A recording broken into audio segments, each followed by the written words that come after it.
ಬರೀ 14 ಸೈಟ್ ಅಲ್ಲ, ಸಾವಿರಾರು ಸೈಟ್ ಹೊಡೆದಿರೋದು. ಇವಾಗ ಸಾವಿರಾರು ಸೈಟ್, ಬಹಳ ಜನ ಅವರೇ ಇದರಲ್ಲಿ. ದೊಡ್ಡ ದೊಡ್ಡ ತಿಮಿಂಗಲುಗಳು ಅವೇ ಇದ್ರ ಜೊತೆ. ಅವೆಲ್ಲ ಬಯಲಿಗೆ ಬರಬೇಕಾದ್ರೆ ಇದೊಂದು ತನಿಖೆ ಆಗ್ಬೇಕು, CBI ತನಿಖೆ, ಇಲ್ಲ ಲೋಕಾಯುಕ್ತ ತನಿಖೆ ಆಗ್ಬೇಕು. ಗವರ್ನರ್ ಅವರು ಈಗ ಯಾರೋ ಹೋಗಿ, ನೀವು ಇಲ್ಲಿ ನಾನು ಮಂಡ್ಯದ ರೋಡಲ್ಲಿ ಹೋಗ್ತಾ ಇದ್ದೆ, ಅವ್ನು ಯಾರೋ ಬಂದು ನಾನು ಕಪ್ಪಾಳಕ್ಕೆ ಹೊಡೆದ್ಬಿಟ್ಟು ಹೊಟ್ಟೋದ ಅಂತ ಹೋಗಿ ಪೊಲೀಸ್ ಸ್ಟೇಷನ್ ಕಂಪ್ಲೇಂಟ್ ಕೊಡ್ತೀರಾ ಅಂತ ಇಟ್ಕೊಳ್ಳಿ. ಪೊಲೀಸರು ಏನ್ ಮಾಡ್ತಾರೆ? ಹೊಡೆದವನೋ ಗಿಡ್ದವನೋ ಗೊತ್ತಿರಲ್ಲ ಅವ್ರಿಗೆ. ಅವ್ರೇನು ನೋಡಿರ್ತಾರ ಪೊಲೀಸರು?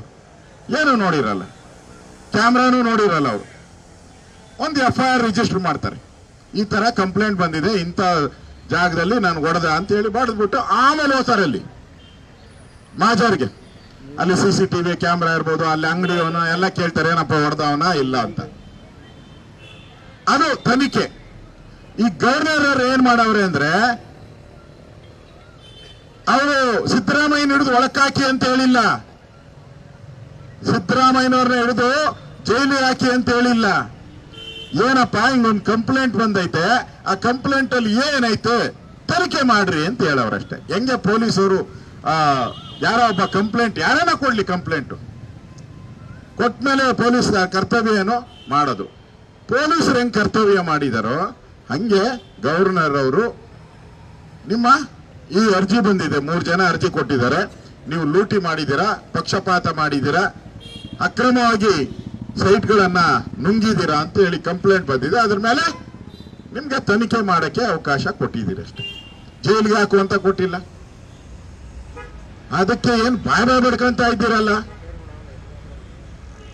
ಏನೋ ರಾಜ್ಯಪಾಲರು ಏನೋ ನಮ್ ತೊಂದರೆ ಕೊಟ್ಬಿಟ್ಟು, ಏನ್ ತೊಂದರೆ ಕೊಟ್ಟವ್ರೆ? ಏನ್ ಮಾಡ್ಬೇಕು ಹೇಳಿ? ಹಂಗಾರೆ ಗವರ್ನರು ನೀನು ಮುಖ್ಯಮಂತ್ರಿ ಆಗ್ಬಿಟ್ರೆ ಏನ್ ಬೇಕಾದ್ರೂ ಮಾಡ್ಬೋದು ಅಂತಾನ? ಎಷ್ಟು ಬೇಕಾದ್ರೂ ಲೂಟಿ ಮಾಡ್ಬೋದು ಅಂತಾನ? ಹಿಂದೆ ನಾನು ಅಧ್ಯಕ್ಷರು ಕಾಫಿ ಕೊಡಕ್ ಕರ್ಕೊಂಡು ಕೊಡಿಸಿದ್ರು. ಅವ್ರಿಗೆ ಹೇಳ್ತಾ ಇದ್ರು, ಹಿಂದೆ ನಮ್ಮ ಮೇಲೆ 40% ಸರ್ಕಾರ ಅಂತ BJP ಮೇಲೆ ಆಪಾದನೆ ಮಾಡಿದ್ರಪ್ಪ. 40% ಅಂದ್ರೆ 100 ರೂಪಾಯಿ ಅಂದ್ರೆ 40 ರೂಪಾಯಿ ನುಂಗಾಕಿದ್ದೀರಾ ಅಂತ. 40 ರೂಪಾಯಿಗೆ GST ಬೇರೆ ಬರ್ತೈತೆ, 18%. ಎಷ್ಟು? 58%.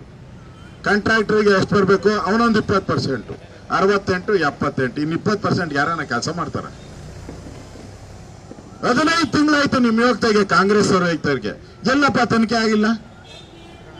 ಅದೇನೋ 40% ಅಂದ್ರಲ್ಲ, ಎಲ್ಲಿ? ಒಂದು ಇಡೀ ಕರ್ನಾಟಕ ಅಂದ್ರಿ, ಇಡೀ ಕರ್ನಾಟಕದಲ್ಲಿ ಎಲ್ಲಾದ್ರೂ ಒಂದೇ ಒಂದು ಆತರ ಇನ್ಸಿಡೆಂಟ್ ಆಗಿರೋಂಥದ್ದು ಇದುವರೆಗೂ 15 ತಿಂಗಳಾಯ್ತು. ಏನಂತ ತನಿಖೆ ಮಾಡಿದ್ರ? ಕೋರ್ಟ್ಗೆ ಚಾರ್ಜ್ ಶೀಟ್ ಹಾಕಿದ್ರ? ಕೋರ್ಟ್ ಅವ್ರು ನಮ್ಮನ್ನ ಕರೆದು ಬಿಟ್ಟು ಕಟಕಡೆಯಲ್ಲಿ ನಿಲ್ಲಿಸಿ, ಏನಪ್ಪಾ 40% ತಿಂದಿದ್ದೀರಾ ಅಂತ ಎಲ್ಲಾನ ಕೋರ್ಟಲ್ಲಿ ನಮ್ಮ ಮೇಲೆ ಕೇಸ್ ಹಾಕಿದಾರ? ಎಲ್ಲೂ ಇಲ್ಲ. ನಾವೇ ನಿಮ್ಮ ಮೇಲೆ ಕೇಸ್ ಹಾಕಿದಿರಿ. ಈಗ ಹೆಂಗಂದ್ರೆ ನೀನ್ 40% ಅಂತ ಹೇಳಿ ನಾವೇ ಈಗ ಕೋರ್ಟಲ್ಲಿ ಹಾಕಿ, ಆ ರಾಹುಲ್ ಗಾಂಧಿ, ಆಮೇಲೆ ಸಿದ್ದರಾಮಯ್ಯ, DK ಶಿವಕುಮಾರ್, ಇಷ್ಟು ಜನ ಬೇಲಲ್ಲಿದ್ದಾರೆ. ಈಗ ಬೇಲ್ ತಗೊಂಡಿದ್ದಾರೆ ನಮ್ಮ ಮೇಲೆ 40% ಅಂದಿದ್ದಕ್ಕೆ ಕೇಸ್ ಹಾಕಿ ಬೇಲಲ್ಲಿದ್ದಾರೆ. ಈಗ ಒಂದ್ಸರಿ ಅಪಿಯರ್ ಆಗಿದ್ದಕ್ಕೆ ಸ್ವತಃ ಅಪಿಯರೆನ್ಸ್ ಅಂತ ಹೇಳಿ ಕೋರ್ಟ್ ಆಗೋ ಮೇಲೆ ರಾಹುಲ್ ಗಾಂಧಿನೂ ಕೂಡ ಬಂದು ಕೋರ್ಟ್ ಅಲ್ಲಿ ಕಟಕಟೆಯಲ್ಲಿ ನಿಂತಿದ್ರು. ಈ ನಮ್ಮ ಮೇಲೆ ಆಪಾದನೆ ಮಾಡಿದ್ರಿ ನೀವು. ಈಗ ನೀವು ಸ್ವತಃ ಸಿದ್ದರಾಮಯ್ಯನವರು